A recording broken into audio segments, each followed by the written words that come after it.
At different times in Jewish history, the Jewish people got caught up in the worship of the Baal. Now, the Baal was an idol that was served exclusively through defecating in front of it. And the way that this odd sort of service came about was that in the service of serving the Baal, the people would get to a certain point and open the curtain, and there would be the Baal, and that was their god. And the natural result, when experiencing your god, the idol, you would go in your pants. And the children would see that, and they would see what mommy and daddy are doing and how they serve the Baal. And over time, this form of service became the formal way in which you would serve the Baal. You would actually defecate in front of it. Now, the Torah tells us that at different times in our history, the Jewish people were actually caught up in the service of the Baal. The Talmud, in fact, the Gemara in Sanhedrin, teaches that the Jewish people, when they were caught up in this, that they would eat beets and they would drink beer in order to make their stomachs run, in order that they could defecate even more. In fact, the Talmud says that someone got so enthusiastic in their service of the Baal that they even wiped themselves on the idol's nose when they had finished defecating. Now, that was praised by the people as being like a beautification of the service. Now, you don't have to be a very holy person to understand that this is just a really disgusting practice. It's really gross. Now, why would the Jewish people, or really how could the Jewish people, get so caught up in this form of idolatry? Sometimes it's not a matter of the means of what's going on with a person. We have to take a step back. Where is the root of this drive? Where is the root of this action stemming from? There's an interesting word offered by Rabbi Chaim Shmulevitz in his Sichas Musar.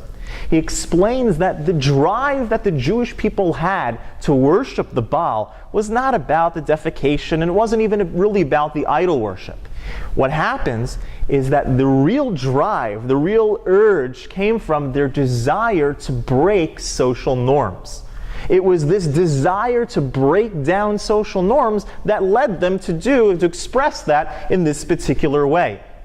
Today there are many who still struggle with the Baal premise and seek to destroy moral restrictions and social norms.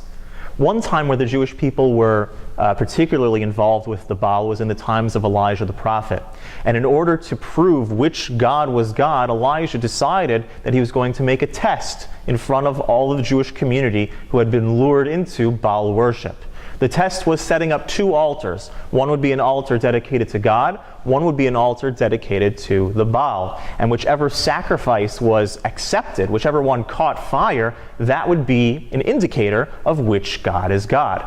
Now, when the day of testing came, Elijah's altar was the one that caught fire, and it proved to everyone who was there, they said, God is God. They recognized that this is the true God, and then Baal was rejected. The Maggid of Mezrich says something interesting. He says that before Mashiach comes, in the end of time, that there will be another test, but the test will be even greater than in the days of Elijah, because the fire will come down on the other side. The fire will come down on the other altar. In other words, it will appear to many people, it will appear perhaps even to most people, that the breaking down of social norms is the correct path in life. And people may even more easily fall prey to that because of that. Our job as Jews is to recognize, to look to the Torah for our path in life, to know where our priorities and where our life choices are meant to be guided. Life is kind of like traffic restrictions, and all the prohibitions and instructions in the Torah are like traffic laws. We abide by the law in order that everyone can get where they need to go in peace and as calmly as possible. We might think that if we could just go any speed that we want, or not stop at stoplights, or yield at yield signs, or not follow any of these restrictions in life, that we'd get to where we want to go in a quicker way. along comes the restrictions of the Torah, or along comes the restrictions of the traffic, and tells us, no, it's not like that. That if everyone's just going at the speed that they want and doing whatever they want, it's chaos ensues. And this is the same thing that happens in our life. When we feel that we can just do whatever we want, whenever we want, and however we want, a chaos in our life ensues. So our job as Jews, and really as good upstanding moral people as a whole, is to always look to traditional morality, is always to look to the words of the Torah for our instruction, our guiding light in being who we need to be.